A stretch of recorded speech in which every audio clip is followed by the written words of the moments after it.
everyone, and welcome. I'm Eric Hansen from OTT.X, and on behalf of the whole team, whether you're watching live, on demand, or tuning in via podcast, we are so delighted you're here. This is episode 6 of OTT.X's series, The Buzz, where we invite leaders, experts, prognosticators, pontificators, and rabble-rousers of the streaming world to get together, share their thoughts about what's going on today in the world of streaming. Before we turn things over to this episode's amazing crew of Buzzketeers, I want to make sure to mention that you can find and subscribe to all episodes of The Buzz via podcast on Spotify. Just search for OTT.X and be sure to follow us so you can receive all future episodes as well. We'll drop the Spotify link to the podcast into the chat momentarily, so you'll be able to get it easily. With that, I'm thrilled to welcome this episode's moderator and a great partner to OTT.X for many years, TK Arnold, publisher and editorial director of Media Play News. Welcome, TK. Thank you very much, Eric. Thank you for having me, and I look forward to a stimulating and compelling, rabble-rousing, rock and rolling discussion this morning. I hope you all have had your coffee, and if not, we're going to provide the equivalent of coffee in terms of a fast-paced discussion capped by a lightning rod where we each talk about our some kind of an interesting news story that we saw at the end of the day or yesterday or a few days ago. So this is the, as Eric mentioned, this is episode number 6 of the OTT.X Buzz, which is a monthly series. This is my very first time, so I'm a Buzz virgin. I'm the publisher of Media Play News, which is one of the 5 Hollywood trade publications and the only ones to focus on home distribution. Today's session should be a lively discussion of some of the top news stories in the alphabet soup of streaming: SVOD, AVOD, FAST, maybe a touch of TVOD, PVOD, even PEST, that wonderful acronym for premium electronic sell-through, where you buy a new movie not available on any of the other services for a healthy premium of, say, $20. Let's start with an introduction of our panelists.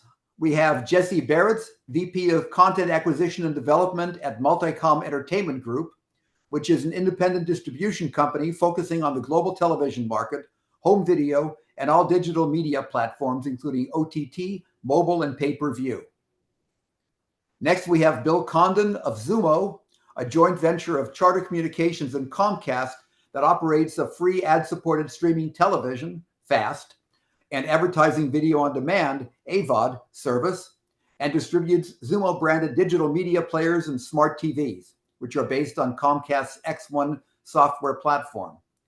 You've probably heard a lot about Xumo with their new joint venture. The ads are all over the place, and I've been promised an acceleration of even more media saturation as they answer the question, what is Xumo?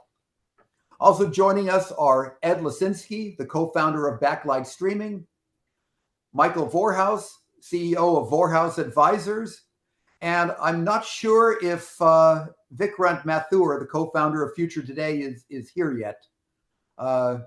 Any word on that, Eric? I'm here, DK. Okay, Vikrant, hi. Great. Okay, well, with no further ado, our mission today is to take a look at a handful of recent news stories of interest to anyone in the streaming space and toss around our thoughts and perspectives. We've got about 10 minutes for each story. And then to wrap things up, I'm going to ask each of you to spend a minute or less talking up a particular news story that somehow resonated with you. It's a pretty easy, laid-back format, and we want to keep it fun and interesting. So let's jump right in with our first story, which just broke yesterday. And that is that NBC Universal is partnering with Walmart to enable e-commerce while streaming Bravo's Below Deck Mediterranean Season 8 on Peacock. The big news here, of course, is that, this is something that we've been talking about for years, that you watch something on TV and then right away you can click something and you can buy it. Jesse, you had some thoughts about this in our discussion before everything happened. Absolutely. Thank you, TK, and thank you, OTT.X, for having us on this. I think that I absolutely seeing a growth in this kind of in content marketing. I think that streaming platforms that have really strong merchandising components to their companies will absolutely be able to take advantage of this really well, like Disney, like an Amazon.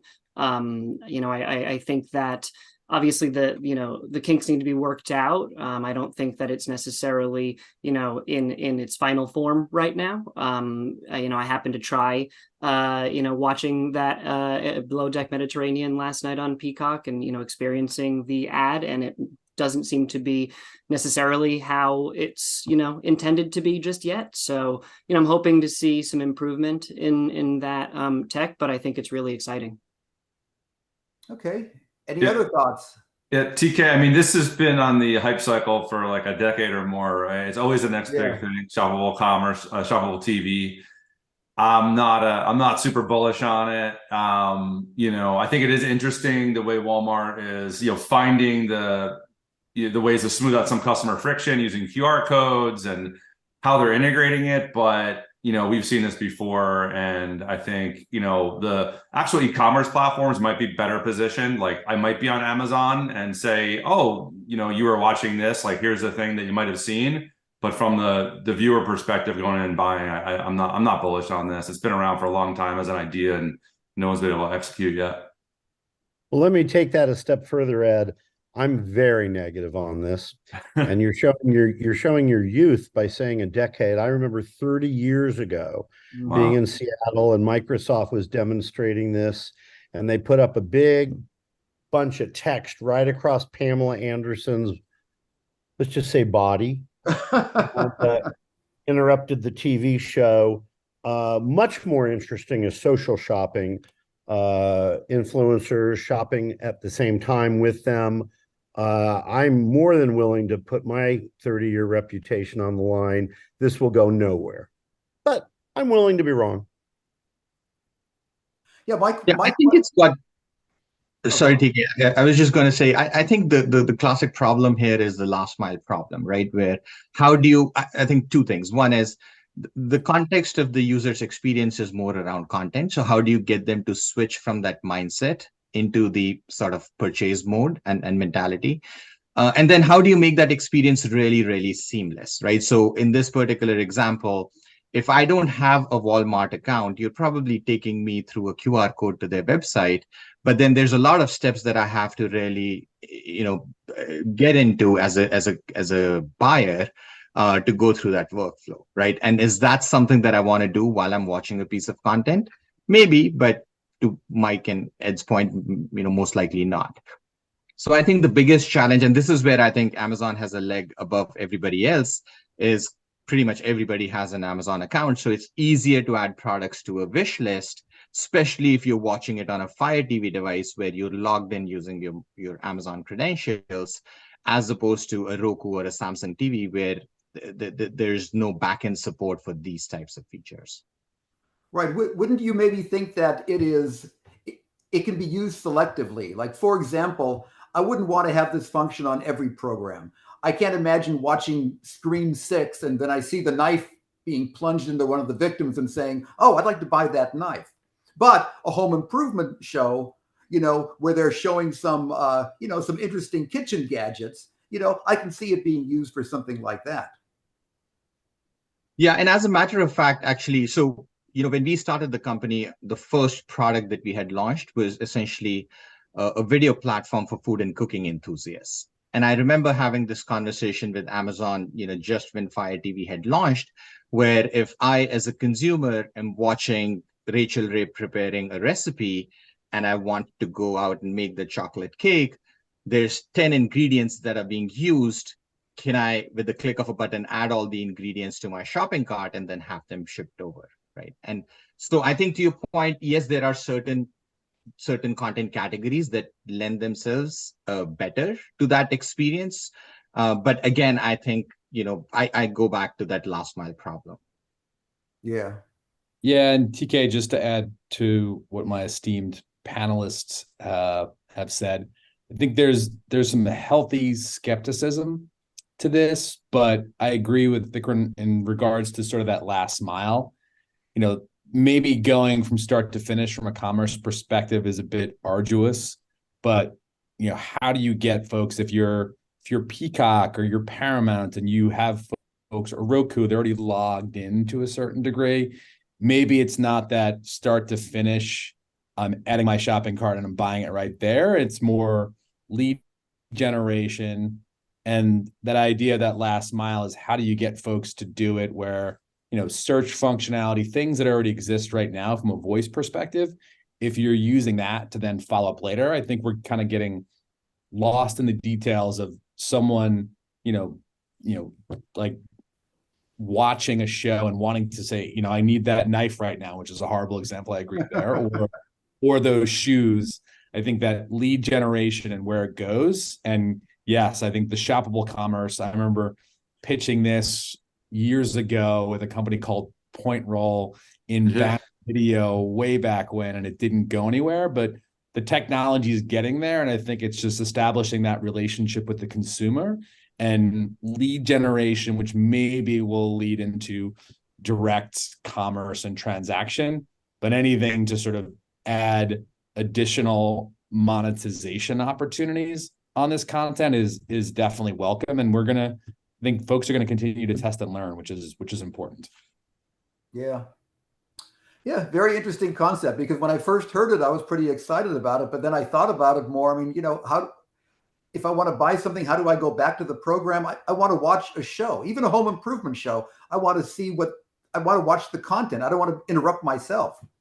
Well, so a quick question about that. Don't you think that would work with, what Amazon's doing with X-Ray, for example, when, it isn't necessarily out of interface. It just allows you to press down and then see the products that happen to be available on screen.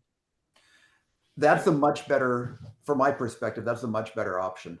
It's kind of a problem solved already. I'm watching a cooking show. Almost all of them say, hey, go here and get the recipe of what I just showed you. And then you can just buy the ingredients you want. It's like we're trying to, I don't know how much friction there really is for a buyer to kind of explore and find access to products, So I think it's content that exists out there already. And, I think that's why we're still talking about this, and we probably will be in 10 years.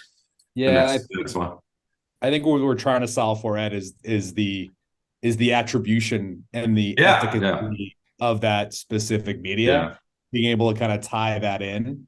So yeah, it's a challenge, and how do you make it as easy as possible to get folks where they're not 100% transacting right then and there, but I think people often forget when you're watching something, oh, that was really cool. Like I can't remember what I had for breakfast this morning, let alone what brand that was. Right.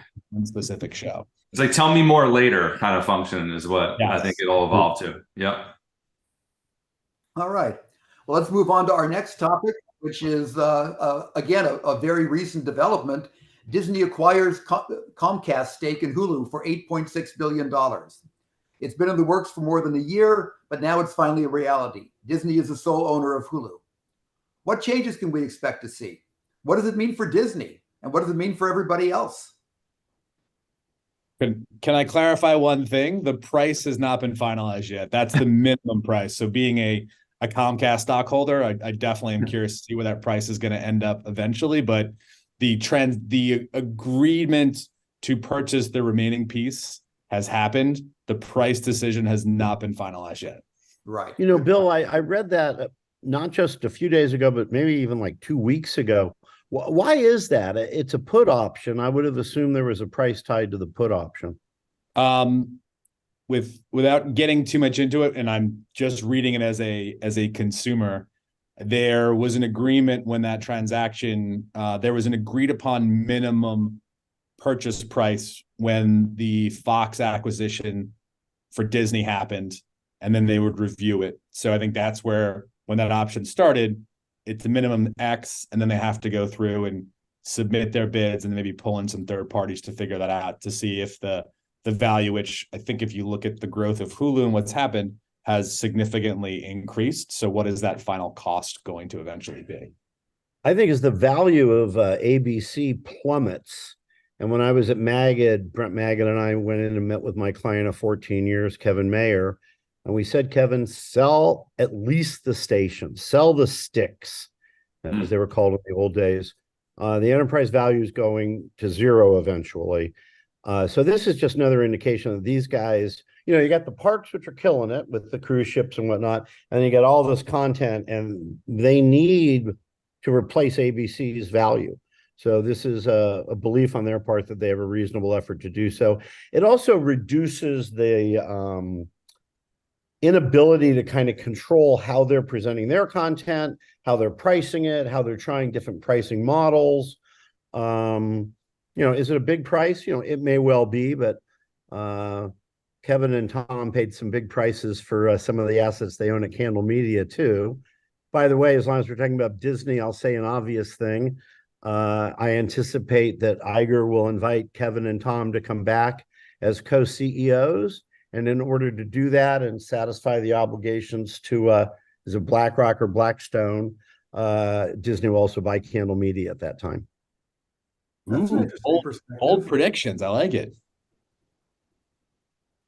Yeah, that's certainly interesting. The other thing that I think this does is it right now Disney's got Disney Plus and Hulu, and Disney Plus used to be subscription only, and now they're opening up for advertising. They've got two products in the marketplace which don't really need to exist as two separate entities, and so now it gives Disney the ability to merge them in whatever capacity they can, and it'll be interesting to see if there's any churn with respect to users. But it just gives them the ability to have one brand, one product from a D2C standpoint that they can focus on and just run with. You think they'll dump Oh, sorry. I think the virtual MVPD business there on Hulu is, I think, probably pretty interesting to Disney, and they already have a compelling offering. ESPN Plus, I think Hulu and Disney Plus together, which is a really relatively low price point to get a lot of value outside of the MVPD, if you just even on the VOD side. So I think this, to your point, Vikrant, allows them to consolidate, maybe get some synergy. I don't anticipate them dropping the Hulu brand. I don't. I think it's well installed, and so it wouldn't make a lot of sense to do that. Just to respectfully push back on Vikrant, what you had suggested, I think that Disney's in a very specific and unique situation where they have the brand name, the family value brand name, right? They are known for having content that is okay for the entire family, and Hulu very much doesn't fit that brand. They're not afraid to go into R-rated or mature themed content that, in theory, if you were to fold it into Disney, might sort of soil the pure image that Disney has with parents. And I think that as compared to what, for example, HBO Max did with Discovery, I think that it has an opportunity to get two bites at the same apple, and also to be able to share content that might be able to succeed with both audiences, but to be able to have, a Venn diagram where certain things live on Hulu, certain things are Disney.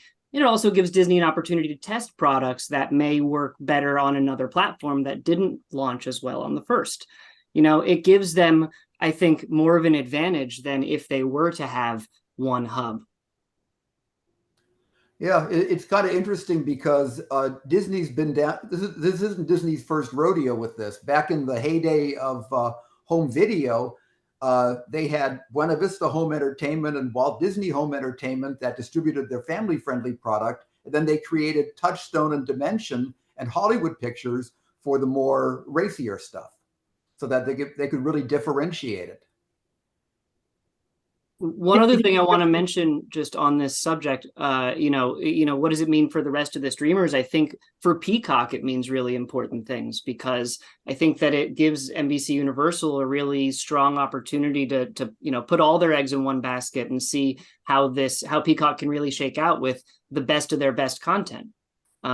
Keeping Peacock and Hulu, I think, competes with, and sort of draws away from the potential of a Peacock. So that's, I think. Yeah, and I think, Jesse, that's a really good point where, being able to embrace one service and put all your stuff on there without distributing it in other areas.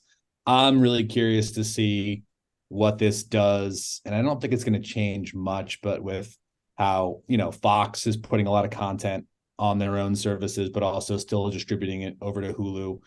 I'm also, with the combination potentially into one mega app where you have the tabs where Hulu and Disney Plus and ESPN merge together, but how much do they continue to lean into the ad side of it? Because I don't think they've ever really released the stats, but I do know that when Hulu with ads far outpaced Hulu without ads, that's just going to hasten the, ads all of a sudden are sexy and cool again as people want to make money.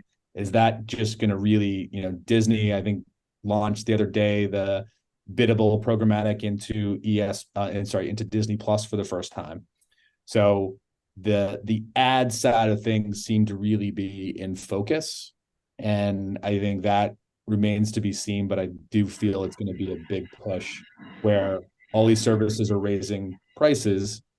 Netflix did it, Disney's doing it, because I think they're starting to see better average revenue per user on these ad tiers. So great. If you want to stick with this ad free, you're going to pay 20 or 30% more, but you're happy to stay at this level or lower and come in and be a paying subscriber, but paying less because you're getting ads. Yeah. And if you look at to more deal, first-party data and more opportunities to sell through that ad at higher CPM, so this definitely helps the ad ecosystem for Disney writ large, I think. and look at this deal from the other side of the seller. Comcast cable companies, though they're far more than that, have always had a huge amount of debt. Time Warner spent years digging their way out. Comcast has $100 billion in debt today. So a chance to whack away at their debt will be important to them. And I think we've just seen that. Yeah, that's a good perspective. Okay, let's move on to our third story, which is that Apple TV Plus has raised its monthly subscription price for the second time to $9.99. And, of course, what this reflects is that the big streamers, what they really want more than anything right now is money, more money. So on the one hand, they're venturing into the ad-supported streaming bonanza to give themselves a second revenue stream. And on the other, they're raising sub prices to get more money out of their existing subscribers who still constitute their primary revenue stream. Where will it end? The cost of multiple subscriptions right now already exceeds the average cable bundle from a few years past. People are more budget conscious now than they've been for a while. And they are looking at, how many subscriptions do we really need? And what we've found is that a lot of people are doing these introductory offers and then they're binge watching what they really want. And then they're moving on to the next one because they can't afford $150 a month or whatever the average is now to have all these different subs. What's the overall strategy here? Or is it just a free for all money grab?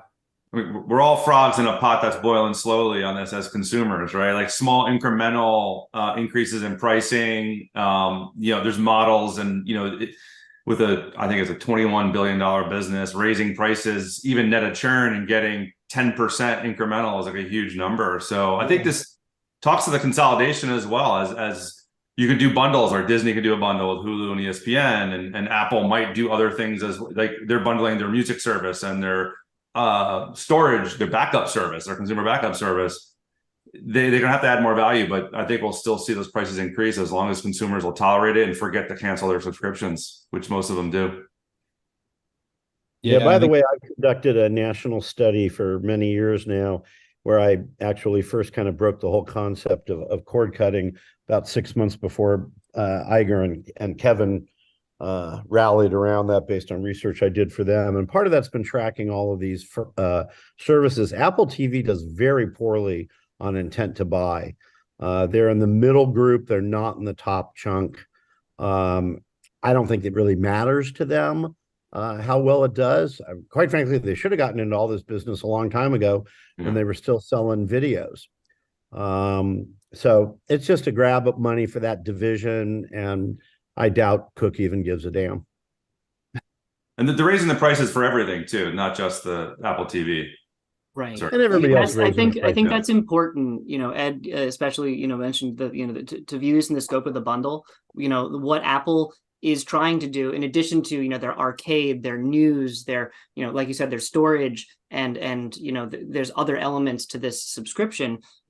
I think they're trying to just, make it all more desirable from a mega pack kind of perspective. In the same way that Amazon, you get the free shipping is invaluable. Everything that comes with it is a cherry on top. So I happen to think that Apple's content is maybe so top of the line that it will gain in value, because they have some fantastic shows that seems like nobody's watching except for people that I recommend it to. But I think it's a really a potentially interesting package, but it just doesn't have that kind of value yet to be raising the prices the way they are. I think it's totally unsustainable the way that each platform is raising their prices and then going to limit their family pack, how many people can stream and from out of house. I think it's going to create a real mess, and I don't know how all of these are going to survive the way that it's happening. Yeah, I think they're just testing price elasticity, where are consumers truly, what's the sweet spot? And I kind of go back and forth. I know Apple doesn't tend to love ads. They sort of hop in and hop out. They did, I remember iAd back in the day, but I'm wondering if they pushing up testing price elasticity. They went big in MLS. There's another major sport out there with rights coming up. So they test this stuff from an NBA perspective, and do they follow suit with, the rest of the streamers out there and increase price, and wondering where there's an ad tier and a non-ad tier. Hey, Bill, you're really a historian here. You managed to pull up Point Roll and iAds, formerly known as Quattro, in one paragraph. Congratulations. I earned these gray hairs. Yeah. One interesting observation, it's, when we talked about Apple, combining things with its music service. And of course, we also have Prime Video. Nobody really knows for sure what Prime Video, how many subscribers they have, because a lot of people do subscribe to get the free shipping. So it's kind of an inflated number of the viewers. But it seems that OTT initially arose as a rebellion against cable and cable bundling. And now what we're seeing is more and more bundling coming up on the OTT side. So we're kind of going full circle, just like we did with commercials. The industry spent 50 years getting away from commercials, first with cable, then with VHS and DVD. And now we're all, hey, commercials, as you said, commercials are cool again. I do this national research every year. 80% of the people who say they're members of Prime say they use video on a regular basis. That's a pretty high percentage. I'm curious, Mike, how many of those also mentioned that they use the Prime, was it Amazon Music or their gaming? I actually have that, Jesse, and I'm happy to give it to anybody. I own the data. I actually ran through most of the services, music, games. They bounced around with Prime, Twitch, and it cascades down very dramatically. I would imagine so. I don't know anybody personally that's using Amazon for music. I was until I discovered Spotify and the interface. I still listen to Amazon Music, or I use it for some podcasts, but it's not nearly as easy to use as Spotify. Spotify really is my go-to music streaming service. And I still have my Amazon, but it gets confusing with Amazon. Some things you have to have premium, some things are free. So, some things are included with Prime. So in that case, I rather pay a fee and know I have everything in one place, like I do with Spotify. Well, let us move on to the next topic, which is that, ever since the big streamers launched, there's been a big debate. Will streaming kill theatrical? Then we had the pandemic where there was no theatrical. Everything went to streaming first. people look at Jason Kilar, who over at Warner Brothers really, led the charge to put everything out on streaming on the same day as it broke theatrically, if there was theatrical. And some people say he saved the business in 2020. Some people said he destroyed it. And now we have Five Nights at Freddy's, which is a huge box office hit, even though it was available on streaming on Peacock, where it was a huge streaming hit. So what are your thoughts about this? Is there peaceful coexistence? Do they draft off each other? Is there cannibalization, or all of the above? I think it's the new world we're in. I think it's just kind of, this is how it is now. I think people have accepted it. I think especially for content that is kind of in the zeitgeist, like this horror genre, horror comedy type genre, like this is what kids are watching. I have like 17-year-old and they're watching this stuff and they love this stuff. And there was a mention in an article about the Pain Hustlers movie that was also like huge release on Netflix, but you had Dope Sick, there's another film called Painkiller. So all this stuff about the OxyContin crisis is like in the zeitgeist right now. So It's going to get picked up quick and really fast viral word of mouth on these things. So people like are going to go watch it on streaming. They'll pay the premium fee even if they need to, depending on how intense it is. So I think it's just the normal. It's the new normal. We're not putting the genie back in the bottle on this one. I think it depends on it seems to be very genre specific. Horror is quite a communal experience. People want to go in and be scared. I think that's, in my take, why it didn't really impact the Five Nights at Freddy's. They both did well. I think you look at how Disney approached releasing the kids' movies, some of the Pixar stuff. I think that definitely hurt. Where people are expecting, well, wait a second, I know it's going to come out, so do I really have to go? It just goes back to those event type movies, like maybe the big Marvel movies or the Fast and the Furious, or those big events that you want to see on the screen. And there's other movies that don't really have that communal experience, or I want to go and see it on a big screen. I can watch that later. So I agree with Ed. I think it's the new normal, but I'm kind of curious. I believe it's going to be tied to the genre and what the expectations are. And then if you are doing that, you got to figure out what the box office is. And is this going to impact how much the budget is going to be put into some of these movies? Because the return on investment for theaters versus the return on investment for at home and streaming and PVOD and all the great things, TK, you mentioned at the beginning. I hadn't heard of, was it Pest? Is Pest that you mentioned? Yeah, that I don't even know if people still use that, but it was definitely, there was probably about 3 years ago, there was a guide to acronyms, and there were all sorts of them, which nobody's going to understand outside of our business. I agree with Bill, what you were saying about it being sort of maybe the tentpole, maybe the blockbuster stuff is going to have a really high, chance of success. With that, I agree that certain genres are not going to be as conducive to getting people to show up. But I think it's important to think about these audiences as two different audiences. They overlap in some ways, but the people that care about going to theaters nowadays are not always the same people that are going to, sit and watch it from the couch. Some people may choose to watch from both places, but I think in a post-COVID world, it seems like not everyone wants to go back to theaters the way that they used to, especially just for the sake of seeing it early.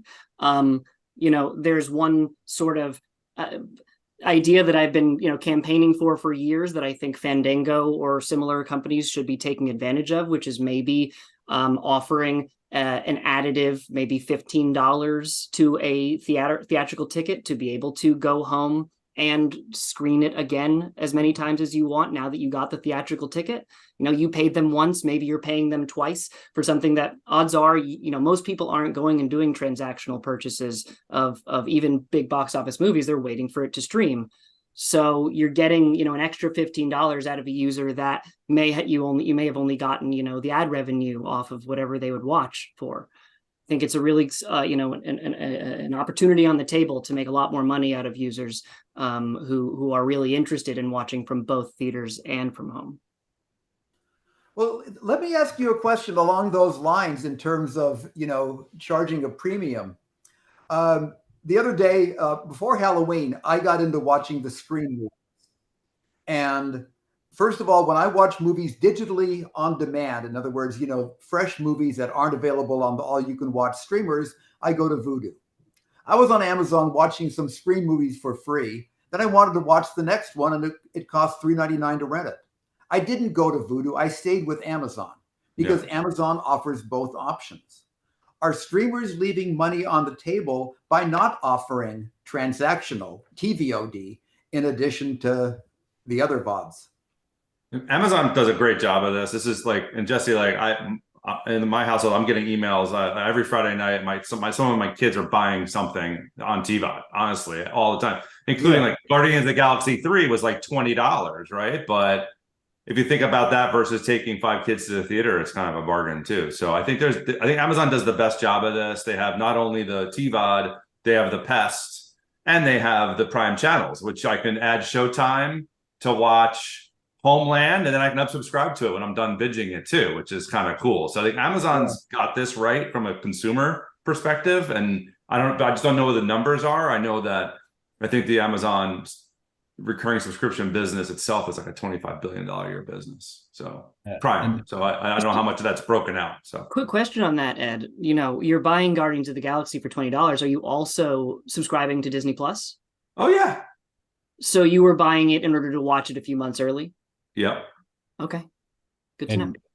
And Ed and Jesse, that I fight with my kids on that. Listen, I'm a proud cable subscriber. I subscribe to a bunch of different services. I'm streaming things. I'm watching things linearly. But the fact, like, oh, we're just going to buy this. I'm like, hold on a second. Let me come to the basement and let me walk you through what services we have and just pick up your, I'm going to plug the company now, pick up your handy remote and just say the movie into it. And it'll show you where we can access all these different things. And I think that it goes back to the discoverability and interoperability of things from fast to SVOD to TVOD to linear and pulling that all together. And I'm not going to plug what we're currently doing at Xumo, but just pick up a Xumo stream box and it all comes together and you can be happy and not fight with your children. That's the holy grail, the discovery, right? And so I agree. Well, I've actually had feedback. I've actually had feedback from my kids that, look, why did you buy this movie on Amazon when you can watch it for free on Max? Well, then I would have to switch out of Amazon into Max. Okay, 30 seconds of inconvenience just cost me $20. Another important point on the fundamental question you raised, TK, is that heavy entertainment content users are heavy entertainment content users. You know this from your extensive work in video and DVD. Those guys are also the heaviest attenders of theaters. So I've seen over and over and over in our research that, even in piracy, some of the heaviest users of piracy, Views, if you remember them, when we analyzed their behaviors, we found that they were also very heavy users of traditional TV and pay TV. So if you're watching a ton of stuff online, you're also going to a ton of stuff in the theater, and heavy users are heavy users. Right. But what do what's your perspective, Mike? I mean, should some of the other streamers offer the option, the capability of buying movies or renting movies a la carte, or would that confuse their core audience? It's a great question. I did a big project for Sujihara quite a while ago on what's a download worth, what's an electronic sell-through worth, and when I came back and said $1.99, everybody except Kevin had a heart attack. So yeah, at the right price, but this idea that what used to be $19.99 is going to be $9.99 or $6.99 doesn't really hold up. So if it's cheap enough, sure, you should be selling it too. I mean, isn't this world all about all the choices I can possibly have? Yeah. Yeah. Standpoint, with Amazon, everybody's set up, so it's a one-click purchase, very, very easy, right? Am I going to go as a consumer and put my credit card information every single, ad-supported service that I happen to consume? Probably not. So just personally, what I do is I go back to Amazon because it's easy. Everything's available there. The prices match up. There's really no difference. And the streaming quality, you know that it's going to be great. So for me personally, yeah, could I go to Fandango and buy it, or could I go to Voodoo and buy it? Sure, but now I have to set up my credit card information, all of that stuff, and it's just easier to have all of this stuff in one place. And yeah, you'll have your Amazon account for life. It's like your locker too. That's how I look at it. Like everything we ever bought, it's there. I just know where it is on any device, anywhere. So Amazon's really got this right, and they absolutely exploited their leverage with Amazon Prime and the authentication and identities that they have. Pretty much everybody who's ever bought on Amazon, and most people using that great Prime shipping. It's just it's a killer bundle, hard to compete with. Yeah. Okay, well, let's move on to our final story, which is the broad topic, of course, is live sports on streaming. The most recent news story is that when Tubi released their financials a couple of days ago, they mentioned the Tubi platform has topped 70 million monthly average users, as well as a 30% gain in ad revenue. But on the earnings call, Lachlan Murdoch channeled Ted Sarandos when he said there will be no live sports on Tubi, not now and probably not ever. Will Ted and Lachlan, are they both going to change their tune eventually as, we keep getting, saturating the market more and more, and we got to come up with other ways to make money and other compelling content? What is the future of live sports on OTT streamers? And it's not just it's not just NBA, NFL, MLB. Look at what NBC did with Premier Soccer, Premier Football. I guess it was almost 5 years ago now that they originally bought it. And now you've got Premier Lacrosse League broadcasting, and you've got 7-on-7 football, God forbid pickleball, God forbid cornhole ball, or whatever the hell it's called. So it all really depends on which sports. I think the second or third tier sports probably do have a future. I think until the prices come down or they figure out other ways to monetize, I think it's going to be hard to see this on additional streaming services. Plus, I think it's very clear that MLB, NBA, NFL will all be their own broadcasters, their own streamers sooner than later. Right. But I think the secondary sports and who knows in the future, even local. We see a huge uptick in our own business on the local and regional sports networks, high school football, high school basketball, volleyball. I mean, it's amazing. There's companies, really cool companies doing it's a company called NFHS that's broadcasting to basically their customers are parents of kids who can't make it to games, and like they're killing it. They have a bundled subscription. You could buy it through Apple, you could buy it through Android or direct.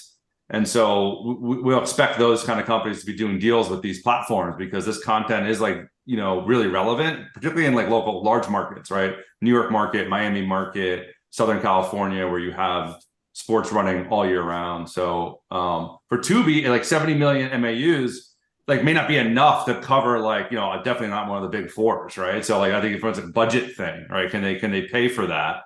And then I think there could be opportunities in some of these secondary market sports, and also kind of taking sports from out of market into the US, right? So your crickets and your darts and all that kind of stuff. I think that there's value to be had there. Whether or not Tubi picks it up or not is a matter of how they can budget and make it work on their revenue model.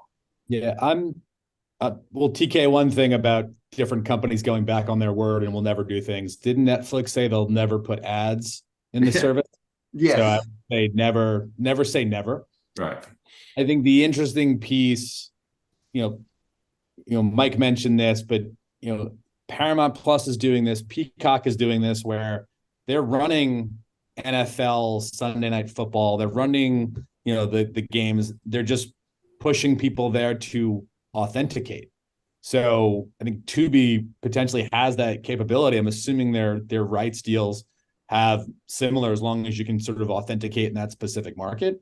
So I'm wondering if it's a technology piece or if there's just this idea of shifting audiences from one platform to another, where is it a measurement or pricing aspect of stuff? So I'm surprised by that. And I agree, we've seen a great influx in sports and, sports related content, Fast being able to support, the billions of dollars in rights for the major rights, major sports in the US is challenging, but services are already doing it, but it's required, like the idea of authentication and validating those users in those specific markets.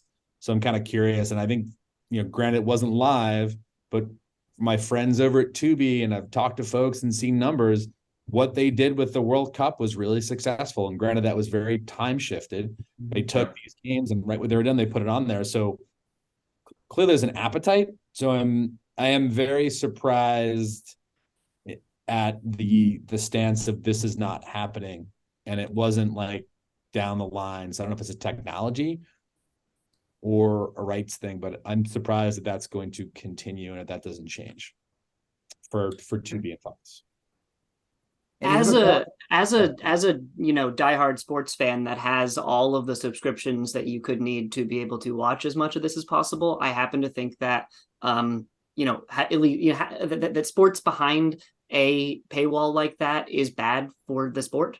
It's bad for engaging the audience. It's confusing to users about where they have to go to watch everything, especially when we're looking at what it's like for football.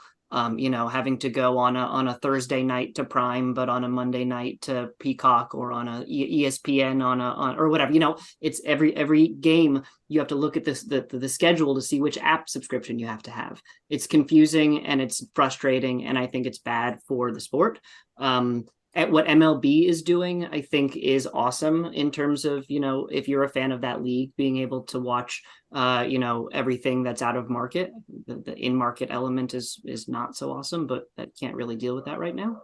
When it comes to the third tier sports, I think it would be interesting to see if Netflix, rather than have it considered live sports, maybe it would make sense to have like a season in a bubble, right? That, you're releasing individual sports as something you can binge rather than something that happens to be reported on every day and is ruined essentially by the time it happens for anyone that wants to watch later.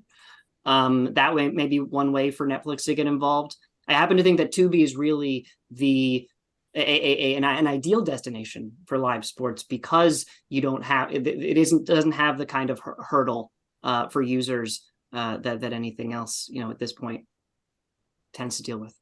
But Jesse, the problem that you're describing of having to go to NBC on Sunday night and ESPN on Monday night, it's not a bug, it's a feature, right? It's done intentionally because that's how the leagues make the most money. That's how they get to stay in bed with every single network, right? So it's a systemic problem. I completely agree with you from a consumer standpoint, but there are bigger issues at play that are sort of causing that problem. So billions of them.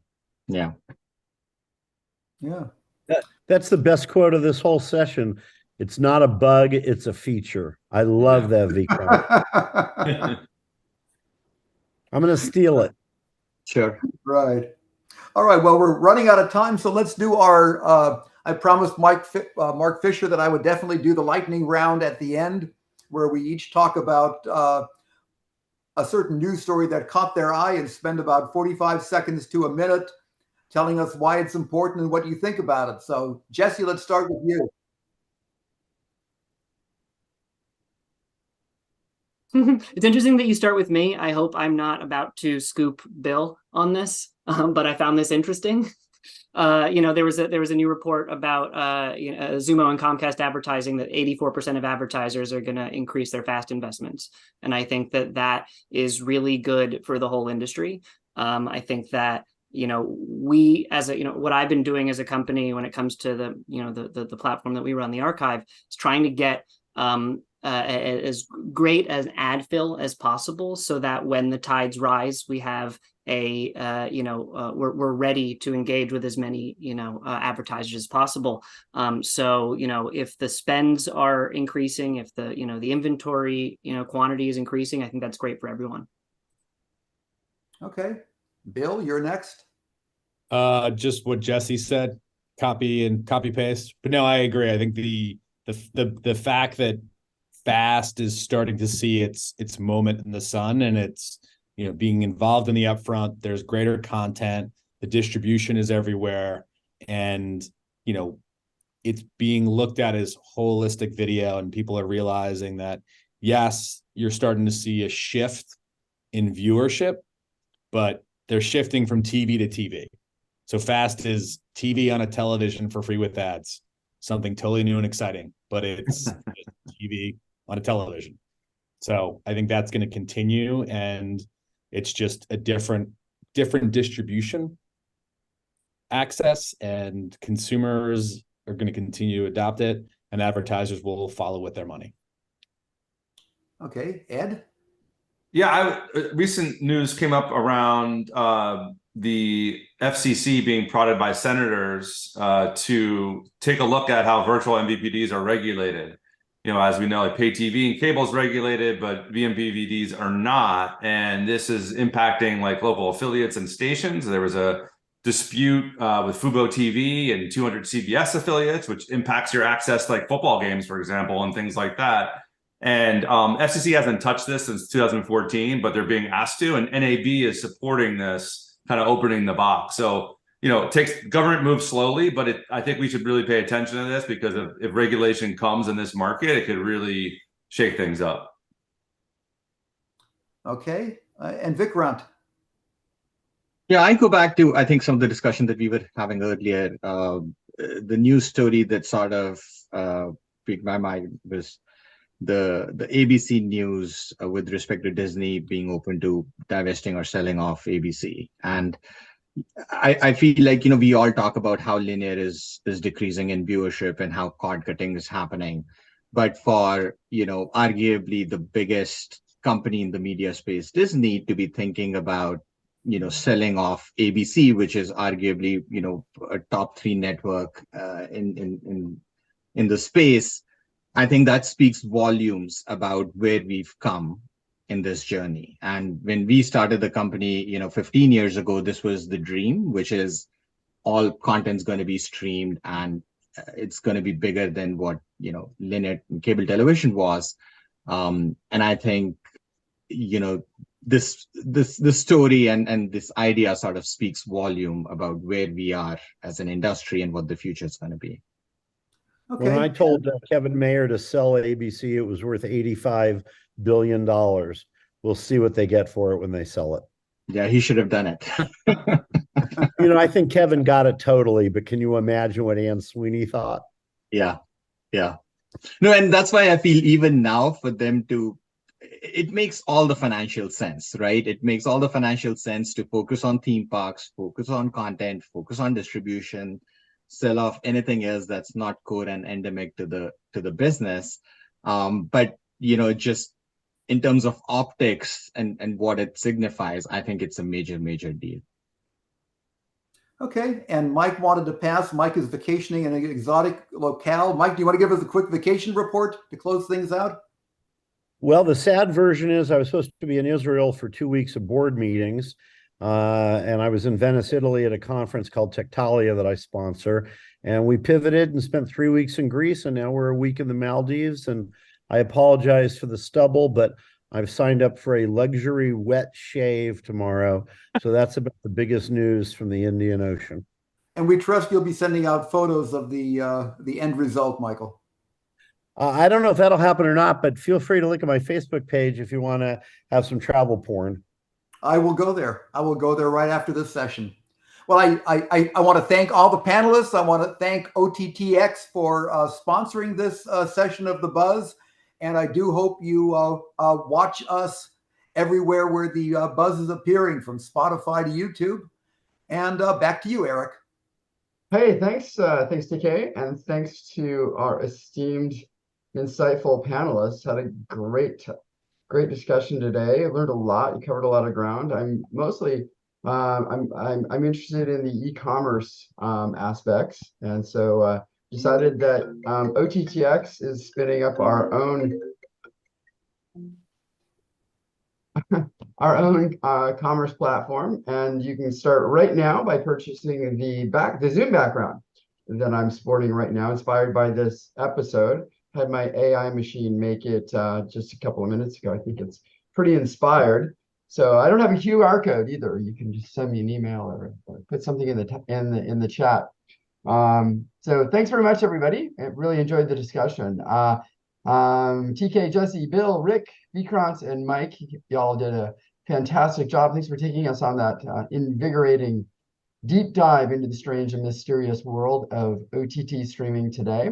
We'll be back again for the next edition of The Buzz on December 13th, when we'll turn the helm over to David Bloom, senior contributor at Forbes, to once again guide us into the great beyond of OTT streaming.